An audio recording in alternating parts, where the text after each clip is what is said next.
മികച്ച ആസ്വാദനത്തിനായി ഇയർഫോണുകൾ ഉപയോഗിക്കുക. എല്ലാ കൂട്ടുകാർക്കും കോഫി ടൈം മലയാളത്തിലേക്ക് വീണ്ടും സ്വാഗതം. ഇന്ന് കൂട്ടുകാർക്ക് വേണ്ടി അവതരിപ്പിക്കുന്നത് ഒരു ഇസ്രായേലി കഥയാണ്. കഥയുടെ പേര് സ്ത്രീയും സുഹൃത്തും. ഈ കഥ എഴുതിയിരിക്കുന്നത് യോസഫ് ആഗ്നോ. നഗരത്തിലും നാട്ടിൻപുറത്തും ചുറ്റി നടക്കുന്ന ഒരു പെട്ടിക്കച്ചവടക്കാരൻ ജൂതനുണ്ടായിരുന്നു. ഒരിക്കൽ അയാൾ ആൾപ്പാർപ്പിടത്തിൽ നിന്നകലെ കാട് വെട്ടിത്തെളിച്ചൊരിടത്ത് ചെന്ന് പെട്ടു. അവിടെ ഒരൊറ്റ വീട് മാത്രം കണ്ടു. അയാൾ അങ്ങോട്ട് നടന്നു. വാതിക്കൽ നിന്ന് തൻ്റെ ചരക്കുകളെക്കുറിച്ച് വിളിച്ചുകൂവി. അകത്തുനിന്നൊരു സ്ത്രീ വന്ന് ചോദിച്ചു, ജൂത, നിനക്കെന്ത് വേണം? അവൻ തല കുനിച്ച് അവളെ അഭിവാദ്യമറിയിച്ചുകൊണ്ട് പറഞ്ഞു, എൻ്റെ കയ്യിലുള്ള നല്ല സാധനങ്ങളിൽ ചിലത് താങ്കൾക്ക് ആവശ്യമായി വന്നേക്കാം. പെട്ടി ചുമലിൽ നിന്നിറക്കി അവൻ താഴെ വെച്ചു. അതിലുള്ള സാധനങ്ങൾ വിൽപ്പനയ്ക്കെടുത്തു. അവൻ പറഞ്ഞു, എന്നാലും ഒന്ന് നോക്കൂ, ഇതാ ചരട്, ഇതാ മോതിരം, ഇത് കണ്ടോ വിരിപ്പ്, സോപ്പ്, എല്ലാ കുലീനകളും ഉപയോഗിക്കുന്ന സുഗന്ധ തൈലം ഇതാ. അവൾ അവൻ്റെ പെട്ടിയൊന്ന് നോക്കി. അവൻ്റെ മുഖത്തുനിന്ന് കണ്ണ് തിരിച്ചു പറഞ്ഞു, ഇതിലൊന്നുമില്ല, പോയിക്കൊള്ളൂ. വീണ്ടും അയാൾ തലകുനിച്ചു. പെട്ടിയിൽ നിന്ന് സാധനങ്ങൾ പുറത്തേക്കിട്ടു. എന്നിട്ട് വിൽപ്പനയ്ക്ക് വെച്ച് പറഞ്ഞു, എൻ്റെ മഹതി, ഒന്ന് നോക്കൂ, ഇതിലൊന്നുമില്ലെന്ന് പറയരുത്. ഇതൊരു പക്ഷേ നിങ്ങൾ ഇഷ്ടപ്പെടുന്നുണ്ടാകും. ആ നല്ല സാധനം നിങ്ങൾ ആഗ്രഹിക്കുന്നുണ്ടാകും. ദയവ് ചെയ്ത് വീണ്ടും ഒന്ന് നോക്കൂ. അവൾ പെട്ടിക്ക് നേരെ കുനിഞ്ഞു. അതും ഇതും ചിക്കിച്ചികഞ്ഞു. അവളൊരു വേട്ടക്കത്തി കണ്ടു. അതിൻ്റെ വില കൊടുത്ത് വീടിനകത്തേക്ക് പോയി. അയാൾ പെട്ടിയും എടുത്തു പോയി. അപ്പോൾ സൂര്യൻ അസ്തമിച്ചു. അയാൾക്ക് വഴിതെറ്റി. അയാൾ 1 മണിക്കൂറോളം നടന്നു. വീണ്ടും 1 മണിക്കൂർ കൂടി നടന്നു.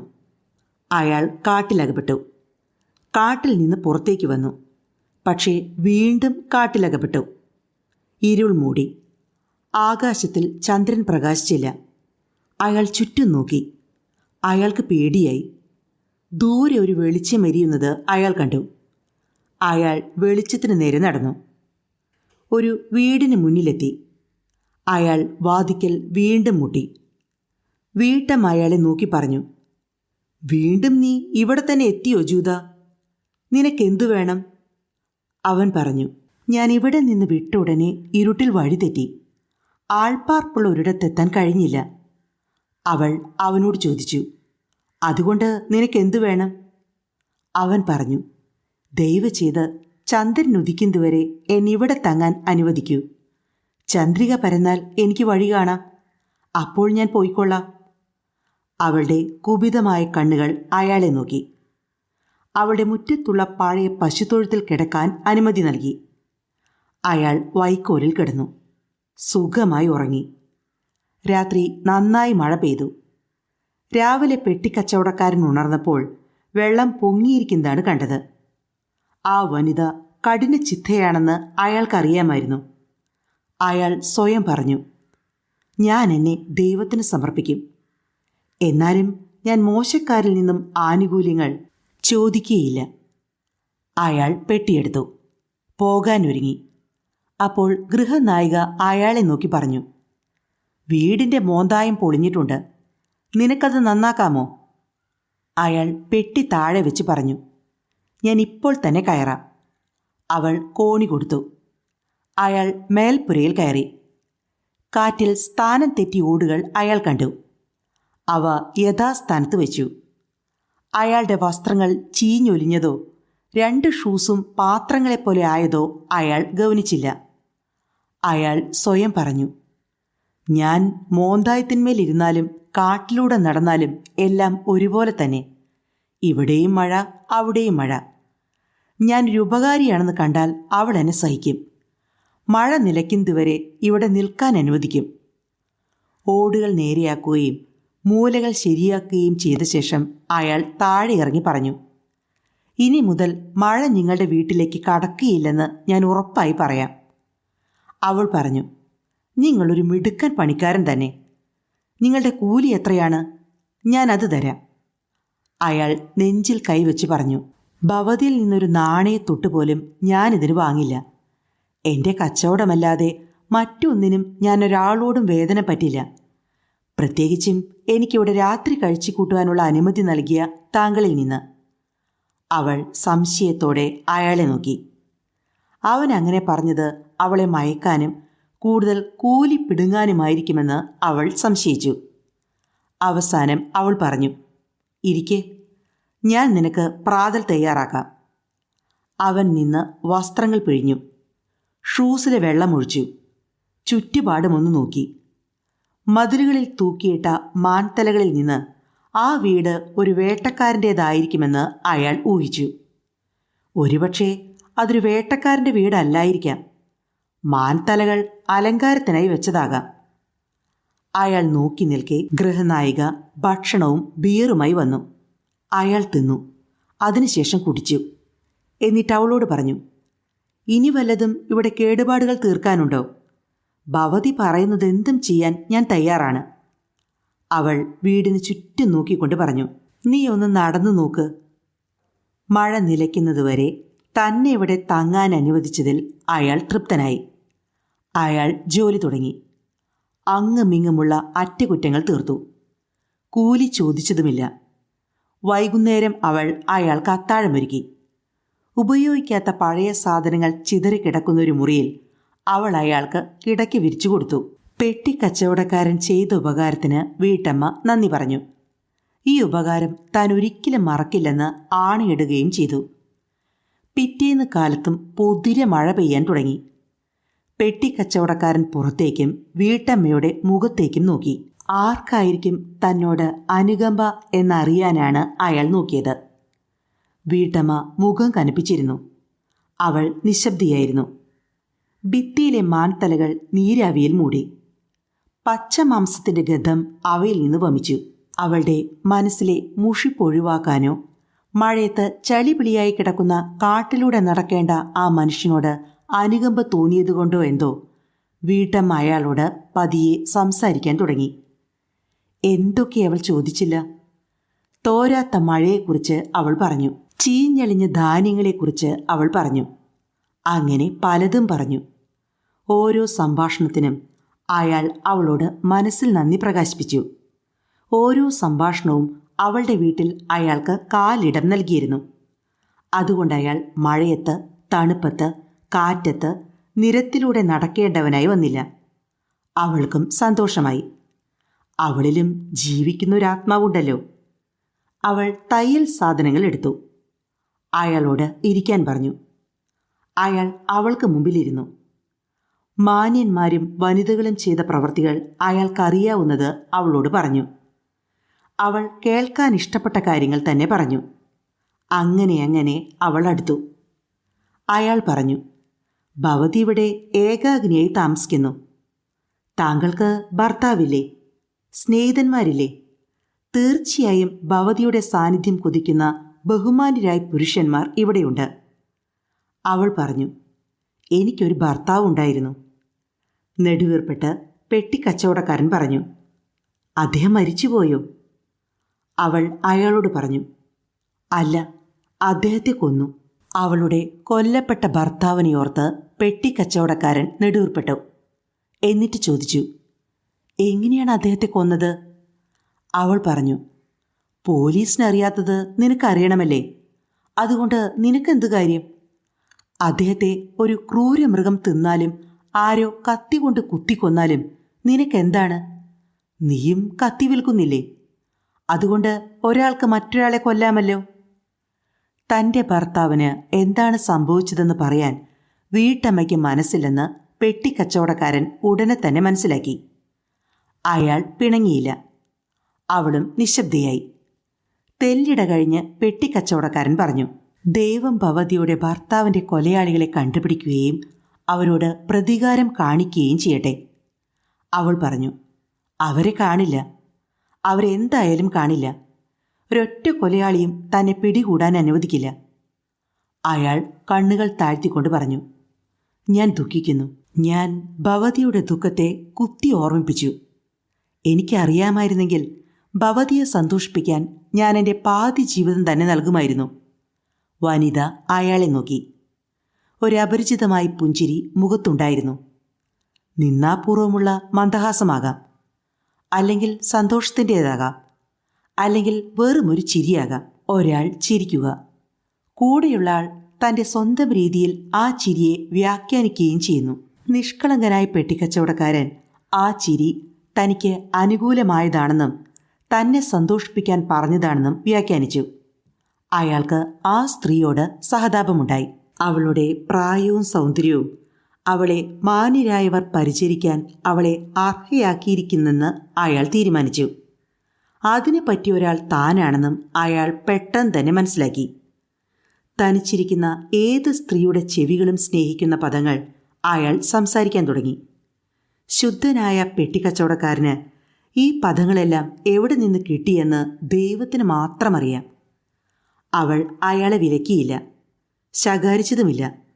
മറിച്ച് അവൾ അവ കൂടുതൽ കേൾക്കാൻ ഇമ്പം കാണിച്ചു. അയാൾ മനസ്സറിഞ്ഞ് പ്രേമത്തിൻ്റെ വാക്കുകൾ സംസാരിക്കാൻ തുടങ്ങി. അവൾ കുലീനിയായ വനിതയായിരുന്നെങ്കിലും അയാളൊരു സാധാരണ പെട്ടിക്കച്ചവടക്കാരനായിരുന്നിട്ടും അവൾ അയാളുടെ വാക്കുകൾ സ്വീകരിക്കുകയും അയാളോട് കരുണ കാണിക്കുകയും ചെയ്തു. അങ്ങനെ മഴ മാറിയിട്ടും നിരത്തുണങ്ങിയിട്ടും അവർ വിട്ടുപിരിഞ്ഞില്ല. അങ്ങനെ പെട്ടിക്കച്ചവടക്കാരൻ വനിതയോടൊപ്പം പാർത്തു. പഴയ പശുത്തൊഴുത്തിലായിരുന്നില്ല കിടപ്പ്. ഉപയോഗശൂന്യമായ സാധനങ്ങൾ പരന്നു കിടന്ന മുറിയിലുമായിരുന്നില്ല കിടപ്പ്. വനിതയുടെ മുറിയിൽ അയാൾ താമസിച്ചു. അവളുടെ മുമ്പത്തെ ഭർത്താവിൻ്റെ കിടക്കയിൽ പെട്ടിക്കച്ചവടക്കാരൻ കിടന്നു.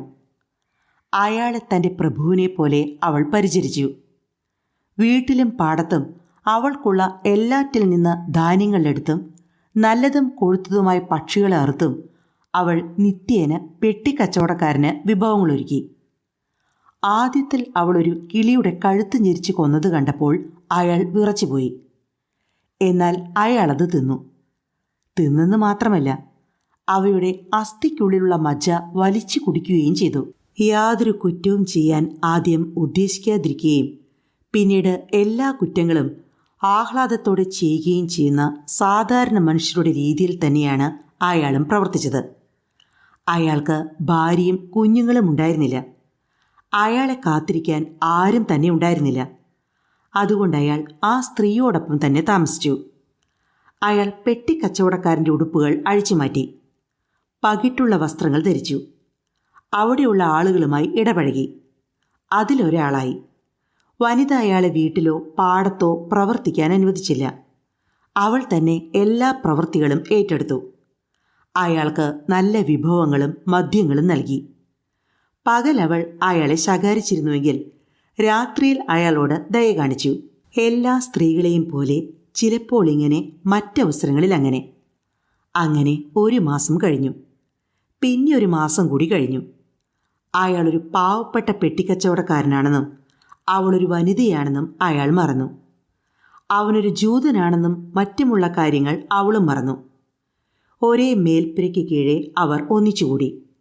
അയാൾ തിന്നുകയും കുടിക്കുകയും ചെയ്തു. വിരിപ്പിട്ട കിടക്കയിൽ അയാൾ ഉറങ്ങി. യാതൊന്നിനും കുറവില്ലായിരുന്നു. പക്ഷേ ഒരു സംഗതി അയാളെ അത്ഭുതപ്പെടുത്തി. ഈ ദിവസങ്ങളിലെല്ലാം അവൾ തിന്നുന്നതോ കുടിക്കുന്നതോ അയാൾ കണ്ടിരുന്നില്ല. ഒരുപക്ഷെ തന്നോടൊപ്പം തിന്നുന്നതും കുടിക്കുന്നതും പോരായ്മയാണെന്ന് അവൾ കരുതുന്നുണ്ടാകുമെന്ന് അയാൾ ആദ്യം വിചാരിച്ചു. അവളോട് അയാൾ വേണ്ടത്ര അടുക്കുകയും അവളൊരു കുലീന സ്ത്രീയാണെന്നും താനൊരു ജൂതനാണെന്നുമുള്ള കാര്യങ്ങൾ മറക്കുകയും ചെയ്തപ്പോൾ അവൾ ഭക്ഷണം കഴിക്കാത്തത് അയാളെ കൂടുതൽ കൂടുതൽ അത്ഭുതപ്പെടുത്തി. ഒരിക്കൽ അയാൾ അവളോട് പറഞ്ഞു, "എന്താണിത് ഹെലൻ? എത്ര മാസമായി നമ്മൾ ഒരുമിച്ച് ജീവിക്കുന്നു. നീ ഒരിക്കലും തിന്നുന്നതും കുടിക്കുന്നതും ഞാൻ കണ്ടിട്ടില്ല. നീ നിന്റെ വയറ്റിൽ വേറെ അടുക്കള ഉണ്ടാക്കിയിട്ടുണ്ടോ?" അവൾ അയാളോട് പറഞ്ഞു, "ഞാൻ തിന്നട്ടെ, കുടിക്കട്ടെ, തിന്നാതിരിക്കട്ടെ, കുടിക്കാതിരിക്കട്ടെ. നിങ്ങൾക്കതിൽ എന്താണ് കാര്യം? നിങ്ങൾക്കൊന്നിനും എന്നോടൊപ്പം കുറവ് വരില്ലെന്നും നിങ്ങൾക്കെപ്പോഴും ഭക്ഷണം കിട്ടുമെന്നുള്ളത് മാത്രം നോക്കിയാൽ മതി." അയാൾ അവളോട് പറഞ്ഞു, "അത് ശരി തന്നെ. എനിക്കിപ്പോൾ കൂടുതൽ സമ്പന്നമായ വിരുന്നുകൾ കിട്ടിക്കൊണ്ടിരിക്കുന്നുണ്ട്. എന്നാലും എപ്പോഴെല്ലാം നീ എന്ത് കഴിക്കുന്നുവെന്നും എങ്ങനെ കഴിക്കുന്നുവെന്നും അറിയാൻ ഞാൻ കൊതിച്ചുപോയി. എന്നോടൊപ്പം നീ ഒരു മേശയിലിരുന്ന് ഭക്ഷിക്കാറില്ല. മറ്റൊരിടത്ത് വെച്ച് നീ കുടിക്കുന്നതോ തിന്നുന്നതോ ഞാൻ കണ്ടിട്ടുമില്ല. തിന്നാതെയും കുടിക്കാതെയും കാലം കഴിക്കാമോ? ഹെലൻ പുഞ്ചിരി തൂകി. ഞാൻ എന്താണ് തിന്നുകയും കുടിക്കുകയും ചെയ്യുന്നതെന്ന് നിങ്ങൾക്കറിയണം, അല്ലേ? ഞാൻ മനുഷ്യരക്തം കുടിക്കുന്നു, മനുഷ്യ മാംസം തിന്നുന്നു. അവളത് പറഞ്ഞുകൊണ്ട് സർവശക്തിയോടും കൂടി അയാളെ കെട്ടിപ്പുണരുകയും അവളുടെ അധരങ്ങൾ അയാളുടെ അധരങ്ങളിലമർത്തി വലിച്ചു കുടിക്കുകയും ചെയ്തു. എന്നിട്ടവൾ പറഞ്ഞു, ഒരു ജൂതൻ്റെ മാംസം ഇത്ര മാധുര്യമുള്ളതായിരിക്കുമെന്ന് ഞാൻ ഒരു കാലത്തും വിചാരിച്ചിരുന്നില്ല. എൻ്റെ കുരുവി, എന്നെ ചുംബിക്ക്. എൻ്റെ പരുന്തേ, എന്നെ ചുംബിക്ക്. ലോകത്തിലെ എല്ലാ ചുംബനങ്ങളെക്കാളും മാധുര്യമേറിയതാണ് ഭവാന്റെ ചുംബനം. അയാൾ അവളെ ചുംബിച്ചു. അയാൾ മനസ്സിൽ വിചാരിക്കുകയും ചെയ്തു, ഇതെല്ലാം, ഈ കാവ്യഭാഷയെല്ലാം കുലീന സ്ത്രീകൾ അവരുടെ ഭർത്താവിന് ആഹ്ലാദം നൽകുമ്പോൾ ഉപയോഗിക്കുന്ന പദങ്ങളാണ്. അവളും അയാളെ ചുംബിച്ചു. വീണ്ടും വീണ്ടും ചുംബിച്ചുകൊണ്ട് പറഞ്ഞു, ജോസഫ്, നിങ്ങൾ ആദ്യം എൻ്റെ കൺമുമ്പിൽ വന്നപ്പോൾ എൻ്റെ സ്ത്രീത്വം നിങ്ങളുടെ മുമ്പിൽ സമർപ്പിക്കണമെന്ന് എനിക്ക് ആഗ്രഹമുണ്ടായിരുന്നു. ഇപ്പോഴോ ഞാനിതാ നിങ്ങളെ ഒരു ഭ്രാന്തൻ പട്ടിയെപ്പോലെ കടിക്കുന്നു. എൻ്റെ കയ്യിൽ നിന്ന് നിങ്ങൾ ജീവനോട് ഒരിക്കലും വഴുതി പോകില്ലെന്ന മട്ടിൽ കടിക്കുന്നു. ഹോ, എൻ്റെ മധുരമുള്ള ശരീരമേ. അങ്ങനെ അവർ സ്നേഹത്തിലും കളികളിലും മുഴുകി. നാളുകൾ നീങ്ങി. ലോകത്തുള്ള മറ്റൊന്നും അവരുടെ പ്രവർത്തനങ്ങളെ തടഞ്ഞില്ല. പക്ഷേ ഒരു കാര്യം പെട്ടിക്കച്ചവടക്കാരൻ്റെ ഹൃദയത്തിൽ തറച്ചു നിന്നു. അവർ ഒന്നിച്ച് ജീവിച്ചു. ഒരു വീട്ടിൽ, ഒരു മുറിയിൽ, ഒരു കിടക്കയിൽ. അവൾക്കുള്ളതെല്ലാം അവൾ അയാൾക്ക് നൽകി. പക്ഷേ ഒരിക്കലും ഒരു തീന്മേശയിലിരുന്ന് അവൾ അയാളോടൊപ്പം അപ്പം തിന്നിട്ടില്ല. ആ നിലയ്ക്ക് അവൾ അയാൾക്ക് വേണ്ടി ഉണ്ടാക്കിയ വിഭവങ്ങളെല്ലാം അവൾ രുചിച്ചു നോക്കിയിട്ട് പോലുമില്ല. ഇതയാളുടെ ഹൃദയത്തിൽ തറച്ചു നിന്നതിനാൽ അയാൾ അവളോടത് ചോദിക്കുകയും ചെയ്തു. അവൾ പറഞ്ഞു, ഇതിങ്ങനെ അന്വേഷിച്ച് നടക്കുന്ന ആൾ സ്വന്തം കുഴി ആഴം വെപ്പിക്കുകയാണ്. സന്തോഷിക്കൂ, എൻ്റെ മധുരമുള്ള ശരീരമേ. നിങ്ങൾക്ക് ഞാൻ തന്നതെല്ലാം വെച്ച് സന്തോഷിക്കൂ. ഉത്തരമില്ലാത്ത ചോദ്യങ്ങൾ ഇനി ചോദിക്കരുത്. ജൂതൻ മനസ്സിൽ കരുതി, അവൾ പറഞ്ഞത് ശരിയായിരിക്കും. ഞാൻ ചെയ്തത് തെറ്റും. അവൾ എന്നോടൊപ്പം തിന്നുന്നതോ കുടിക്കുന്നതോ മറ്റെവിടെയെങ്കിലും വെച്ച് വിശപ്പടക്കുന്നതോ ദാഹം തീർക്കുന്നതോ ഞാൻ എന്തിനു നോക്കണം? അവൾ ആരോഗ്യവതിയാണ്. അവളുടെ മുഖം മനോഹരമാണ്. അവളുടെ കൂടെ പാർക്കുമ്പോൾ എനിക്കൊന്നിനും കുറവില്ല. അങ്ങനെ അയാൾ നിശബ്ദനാകാൻ തീരുമാനിച്ചു. അയാൾ അവളോടൊപ്പം പാർത്തു.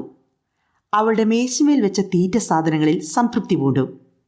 അയാൾക്ക് കിട്ടിയ മറ്റെല്ലാത്തിലും അയാൾ സംതൃപ്തനായിരുന്നു. അയാൾ ചോദ്യങ്ങൾ കൊണ്ടവളെ അലോസരപ്പെടുത്തിയില്ല. പൊള്ളയായ സംഭാഷണം കൊണ്ടവളെ പൊറുതി കെടുത്തിയില്ല. പക്ഷേ തൻ്റെ സ്നേഹം ഇരട്ടിയാക്കി വർദ്ധിപ്പിച്ചു. ഒരുപക്ഷെ അയാൾ അവളെ യഥാർത്ഥമായും സ്നേഹിച്ചിട്ടുണ്ടാകാം. അല്ലെങ്കിൽ ഉത്തരമില്ലാത്ത ആ ചോദ്യം അയാളെ അങ്ങനെ ചെയ്യാൻ പ്രേരിപ്പിച്ചു. സ്ത്രീകളോട് ഇടപഴകിയിട്ടുള്ളവർക്കറിയാം, ഉപാധികളില്ലാത്ത പ്രേമം അവസാനം അപായത്തിലാണ് കലാശിക്കുക എന്നത്. ബൈബിളിലെ സാംസൺ ദലീലയെ പ്രേമിച്ചിരുന്നതുപോലെ അവസാനം അവൾ അയാളെ കളിയാക്കുന്നു. അവൾ അയാളെ വെറുപ്പിക്കുന്നു. അതും അയാളുടെ ആത്മാവ് ക്ഷീണിതമാകുമ്പോൾ. അതേപോലെ തന്നെ പെട്ടിക്കച്ചവടക്കാരനും സംഭവിച്ചു. കുറേ കഴിഞ്ഞപ്പോൾ അവൾ അയാളെ പരിഹസിക്കാനും വെറുപ്പിക്കാനും തുടങ്ങി. അവസാനം അയാളുടെ ആത്മാവും എടുത്തു. എന്നാലും അയാൾ അവിടെ നിന്ന് പോയില്ല. അവൾ അയാളോട് പോകൂ എന്ന് പറഞ്ഞതുമില്ല. അയാൾ അവളോടൊപ്പം 1 മാസം പാർത്തു. പിന്നെ 1 മാസം കൂടി പാർത്തു. അവർ പിണങ്ങുകയും ഇണങ്ങുകയും ഇണങ്ങുകയും പിണങ്ങുകയും ചെയ്തുകൊണ്ടിരുന്നു. അവരെന്തിനു വേണ്ടി കലമ്പൽ കൂട്ടിയെന്ന് അയാൾക്കറിയില്ല. എന്തിനവർ പിന്നെ ഒത്തുചേർന്നെന്നും അയാൾക്കറിയില്ല. എന്നാലും അയാൾ വിചാരിച്ചു, ഞങ്ങൾ വളരെ അടുത്തിരിക്കുന്നു. ഞങ്ങൾ അന്യോന്യം ഒത്തുചേർന്നിരിക്കുന്നു. ഞങ്ങൾ ഒരിക്കലും വേർപിരിയില്ല. പക്ഷേ ഈ സമയത്തെല്ലാം ഇന്നലെ അവളെ എങ്ങനെ അറിഞ്ഞിരുന്നുവോ അതിൽ കൂടുതലായി ഒന്നും ഇന്ന് അവളെക്കുറിച്ച് അയാൾക്ക് അറിയുമായിരുന്നില്ല. ആദ്യ ദിവസം ആദ്യമായി അവളെ കണ്ട് കത്തിവിറ്റ ദിവസത്തേക്കാൾ കൂടുതലായി ഇന്നലെയുള്ള അവളെപ്പറ്റി അയാൾക്ക് അറിവില്ലായിരുന്നു. അവർ അന്യോന്യം സ്വൈരമായിരുന്നപ്പോൾ അയാൾ അധികമൊന്നും ചോദിച്ചില്ല. ചോദിച്ചാൽ തന്നെ ചുംബനങ്ങൾ കൊണ്ട് അവൾ അയാളെ മൂകനാക്കി. സ്വൈര്യം കെട്ടപ്പോൾ അയാൾ അവളെപ്പറ്റി കൂടുതൽ ചിന്തിക്കാൻ തുടങ്ങി. പിന്നെ അയാൾ സ്വയം പറഞ്ഞു, അവൾ എന്നോട് പറയുന്നതുവരെ ഞാൻ അവൾക്ക് പൊറുതി കൊടുക്കില്ല. ഒരു രാത്രി അയാൾ അവളോട് പറഞ്ഞു, പലതവണ ഞാൻ നിന്നോട് നിന്റെ ഭർത്താവിനെ പറ്റി ചോദിച്ചു. നീ എന്നോടൊന്നും പറഞ്ഞില്ല. അവൾ അയാളോട് ചോദിച്ചു, ഏത് ഭർത്താവിനെക്കുറിച്ചാണ് നിങ്ങൾ ചോദിക്കുന്നത്? അയാൾ പറഞ്ഞു, നിനക്ക് 2 ഭർത്താക്കന്മാരുണ്ടായിരുന്നോ? കൊന്ന ഒരാളെക്കുറിച്ച് മാത്രമല്ലേ നീ എന്നോട് മുമ്പ് പറഞ്ഞിട്ടുള്ളൂ. അവൾ അയാളോട് പറഞ്ഞു, നിങ്ങൾക്കതിൽ എന്താണിത്ര കാര്യം? അവർ 2 ആളോ 3 ആളോ ആയാൽ പോലും. അയാൾ അവളോട് പറഞ്ഞു, അപ്പോൾ ഞാൻ നിന്റെ 4ാമത്തെ ഭർത്താവാണോ? അവൾ പറഞ്ഞു, എൻ്റെ 4ാമത്തെ ഭർത്താവോ? അയാൾ ചോദിച്ചു, അങ്ങനെയാണ് നിന്റെ വാക്കുകളിൽ നിന്ന് അനുമാനിക്കാവുന്നത്. അങ്ങനെയാണോ ഹെലൻ? അവൾ അയാളോട് പറഞ്ഞു, ക്ഷമിക്കൂ, ഞാൻ അവരെ എണ്ണിത്തീരുന്നതുവരെ. അവൾ വലതുകൈ നീട്ടി വിരലിൽ എണ്ണം പിടിക്കാൻ തുടങ്ങി. 1, 2, 3, 4, 5. അവളുടെ വലത് കൈയിലെ വിരലുകൾ മുഴുവൻ എണ്ണിക്കഴിഞ്ഞപ്പോൾ അവൾ ഇടത് കൈ നീട്ടി എണ്ണാൻ തുടങ്ങി. അയാൾ അവളോട് ചോദിച്ചു, അവരെവിടെ? അവൾ പറഞ്ഞു, ഞാൻ നിങ്ങളോട് പറഞ്ഞില്ലേ, ഇതിങ്ങനെ ചോദിച്ച് നടക്കുന്നവൻ്റെ അവൻ്റെ കുഴിയുടെ ആഴം വർദ്ധിക്കുകയാണെന്ന്. അയാൾ പറഞ്ഞു, നീ പറയണം. അവൾ അവളുടെ വയർ തടവി പറഞ്ഞു, ഒരുപക്ഷേ അവരിൽ ചിലർ ഇതിനകത്തായിരിക്കാം. അയാൾ ചോദിച്ചു, എന്താണിതിനർത്ഥം? അവൾ അസഹ്യതയോടെ അയാളെ നോക്കി. ഞാനിത് പറഞ്ഞാൽ നിങ്ങൾക്ക് മനസ്സിലാകുമോ? എൻ്റെ ദൈവമാതാവേ, എന്തൊരു മുഖമാണ് ഈ ശരീരത്തിന്! അവൾ വിരലുകൾ എണ്ണാൻ തുടങ്ങിയപ്പോൾ തന്നെ അയാളുടെ മനസ്സ് വ്യതിചലിച്ചു പോയിരുന്നു. അയാൾ ചോദിച്ചതെല്ലാം അബോധാവസ്ഥയിലായിരുന്നു. ഇപ്പോൾ സംസാരിക്കാനുള്ള ശക്തി കൂടി അയാളിൽ നിന്ന് എടുത്തുപോയി. അയാളിരുന്നു. അയാൾ നിശബ്ദനായി. അവൾ അയാളോട് ചോദിച്ചു, പ്രിയനെ, നീ ദൈവവിശ്വാസിയാണോ? അയാൾ നെടുവീർപ്പിട്ടുകൊണ്ട് പറഞ്ഞു, ദൈവത്തിൽ വിശ്വസിക്കാതിരിക്കുക സാധ്യമാണോ? അവൾ അയാളോട് പറഞ്ഞു, നീ ഒരു ജൂതനല്ലേ? അയാൾ നെടുവീർപ്പിട്ട് പറഞ്ഞു, അതെ, ഞാനൊരു ജൂതൻ തന്നെ. അവൾ പറഞ്ഞു, പക്ഷെ ജൂതന്മാർ ദൈവത്തിൽ വിശ്വസിക്കുന്നില്ല. കാരണം അവർ ദൈവവിശ്വാസികളായിരുന്നെങ്കിൽ നിന്റെ അവസാനം അവരുടേതുപോലെയാകരുതെന്ന് പ്രാർത്ഥിച്ചുകൊള്ളൂ. ആരുടെ അവസാനം? നീ ആരുടെ അവസാനമെന്ന് ചോദിച്ചുവോ അവരുടേത്? നിന്റെ ഭർത്താക്കന്മാരുടെയോ? എൻ്റെ ഭർത്താക്കന്മാരോ? അവരുടെ അവസാനം എങ്ങനെയായിരുന്നു? ഹെലൻ മറുപടി പറഞ്ഞു, നിങ്ങൾക്ക് മനസ്സിലാക്കാനാവുന്നില്ലെങ്കിൽ സംസാരിച്ചതുകൊണ്ട് പ്രയോജനമില്ല.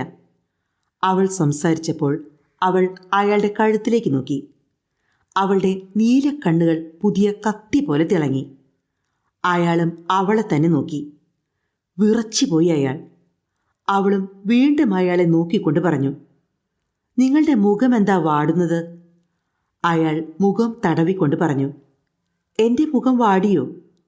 അവൾ പറഞ്ഞു, മാത്രമല്ല നിങ്ങളുടെ തലമുടി പന്നിരോമം പോലെ എഴുന്നേറ്റ് നിൽക്കുന്നു.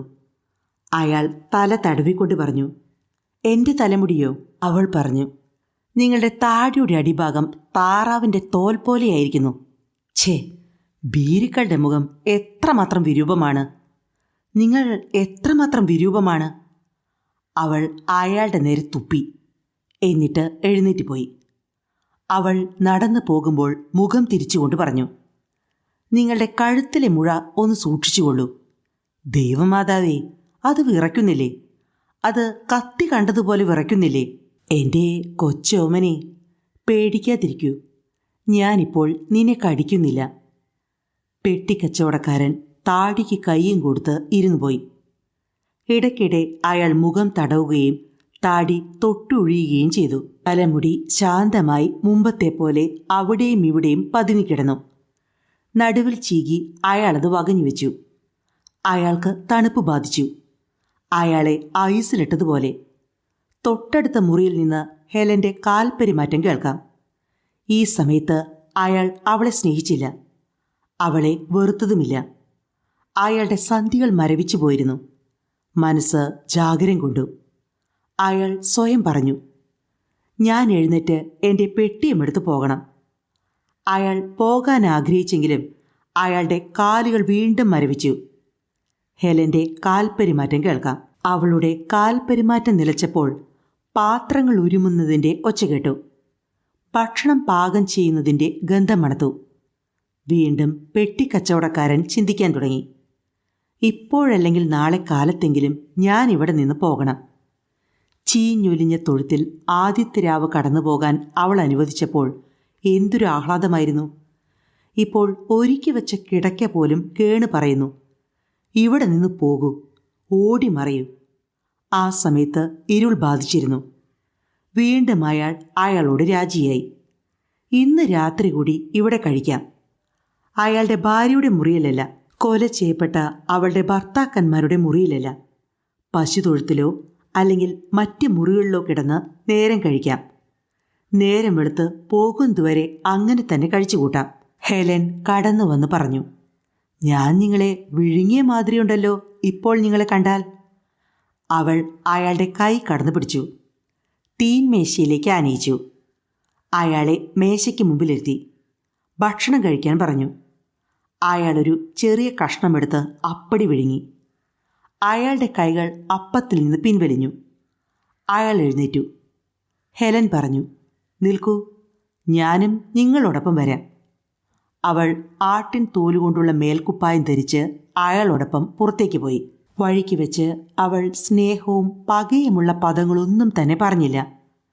രണ്ടുപേരും പക്ഷേ താന്താങ്ങളുടെ ശ്രദ്ധ മാറ്റാൻ വേണ്ടി പറയാറുള്ളതുപോലെ രണ്ടുപേരും അതും ഇതും സംസാരിച്ചു.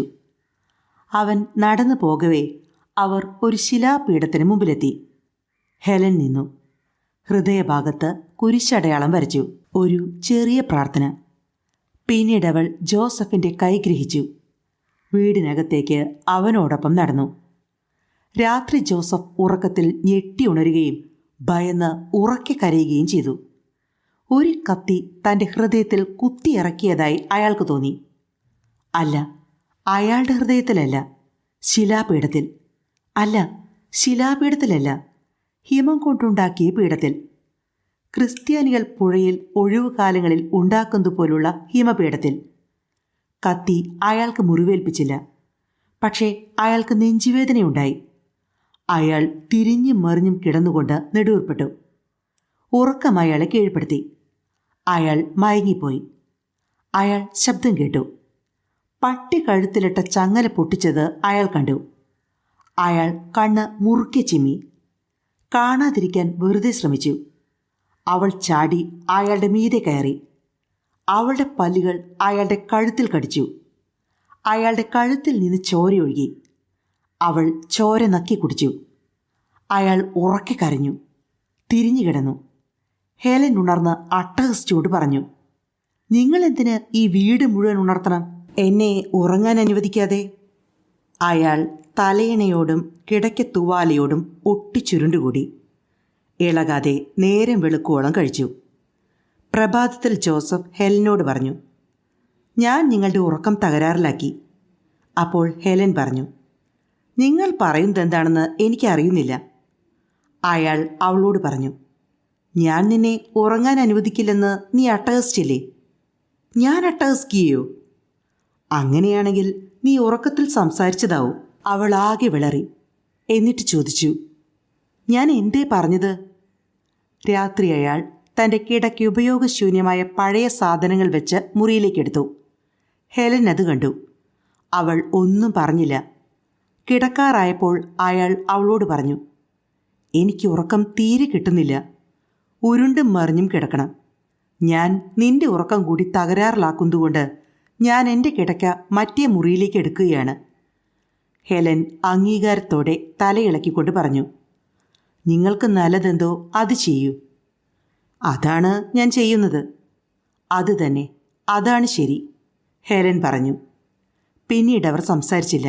താനൊരു അതിഥിയാണെന്ന കാര്യം ജോസഫ് മറന്നുപോയി. അയാൾ തോന്നിയ പോലെ പെരുമാറി. ഓരോ ദിവസവും അയാൾ അവളുടെ വീട് വിട്ടിറങ്ങാൻ ഉദ്ദേശിച്ചു. അവളുടെ ദയവില്ലാതെ ജീവിക്കാൻ ആഗ്രഹിച്ചു. ഒരു ദിവസം കടന്നുപോയി. ഒരാഴ്ച എങ്ങനെ കടന്നുപോയി. അയാൾ അവളുടെ വീട് വിട്ടു പോയില്ല. അവൾ അയാളോട് പോ എന്ന് പറഞ്ഞില്ല. ഒരു രാത്രി അയാൾ അത്താഴത്തിനിരുന്നു. ഹെലൻ അയാൾക്ക് ഭക്ഷണം വിളമ്പി.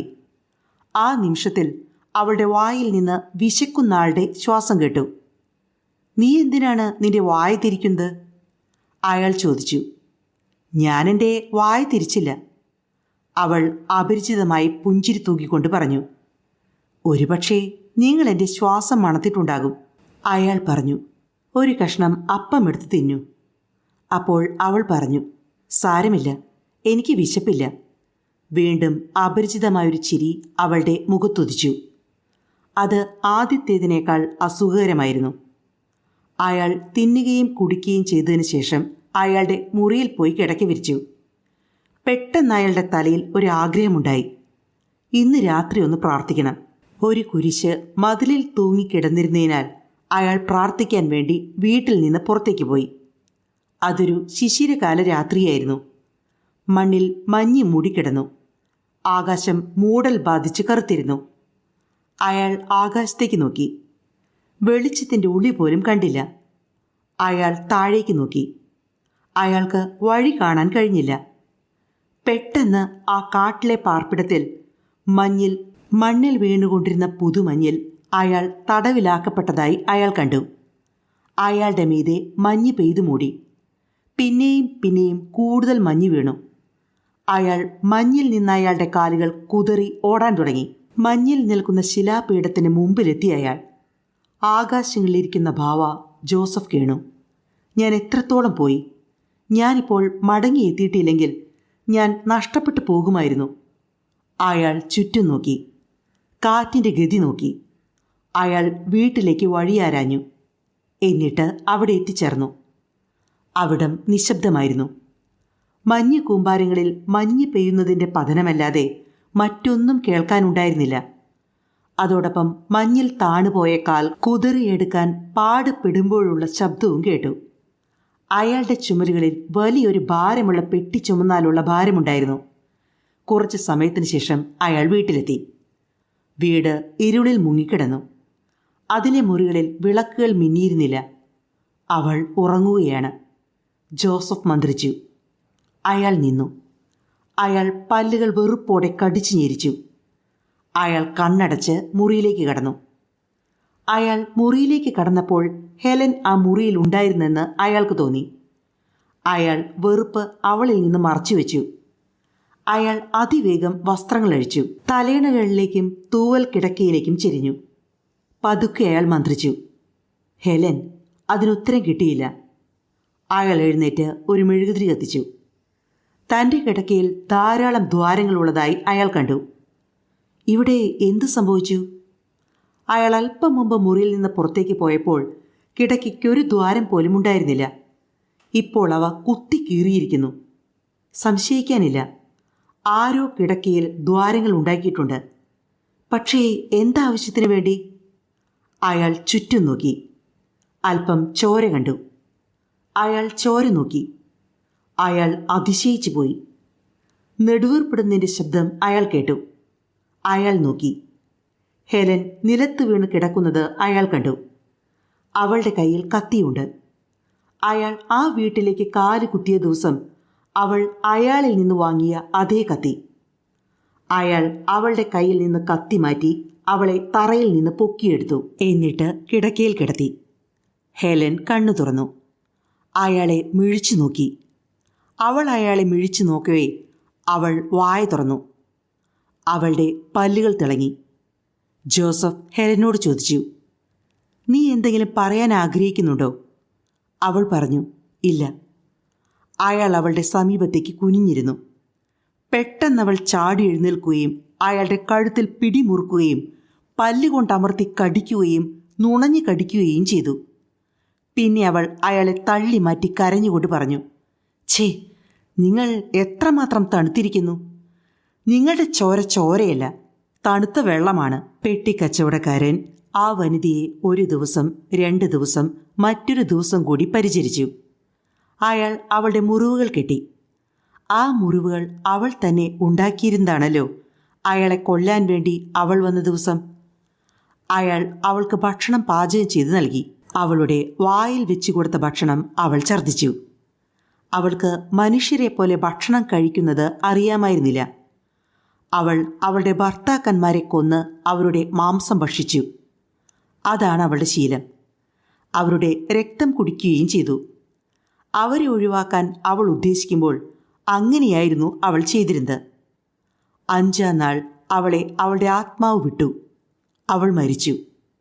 ജോസഫ് ഒരു പുരോഹിതനെ തേടി നടന്നു. പക്ഷേ അയാൾക്ക് കണ്ടുകിട്ടിയില്ല. അയാൾ ഒരു ശവപ്പെട്ടി പണിതു. അവളെ മറവ് ചെയ്യാൻ മഞ്ഞ് മാന്തി. ഭൂമി മരവിച്ചിരുന്നതിനാൽ അയാൾക്കൊരു ശവക്കുഴി തോണ്ടാൻ കഴിഞ്ഞില്ല. അയാൾ അവളുടെ ജഡമെടുത്ത് ശവപ്പെട്ടിയിൽ അടക്കം ചെയ്തു. എന്നിട്ട് മേൽപ്പുരയുടെ മീതെ കയറി. ശവപ്പെട്ടി മഞ്ഞിൽ തന്നെ മറവ് ചെയ്തു. പക്ഷികൾ ശവം മണത്തെറിഞ്ഞു. അവ വന്നു. അവ ശവപ്പെട്ടി കുത്തിപ്പൊളിച്ചു. വനിതയുടെ ജഡം പക്ഷികൾ വീതിച്ചെടുത്തു. പിന്നെ പെട്ടിക്കച്ചവടക്കാരൻ തൻ്റെ പെട്ടിയെടുത്തു. ഒരിടത്ത് നിന്ന് മറ്റൊരിടത്തേക്കുള്ള യാത്ര തുടർന്നു. അയാൾ അയാളുടെ വിൽപ്പന ചരക്കുകൾ വിളിച്ചു കൂവിക്കൊണ്ടേയിരുന്നു. സ്ത്രീയും സുഹൃത്തും എന്ന ഇന്നത്തെ കഥ ഇവിടെ അവസാനിക്കുന്നു.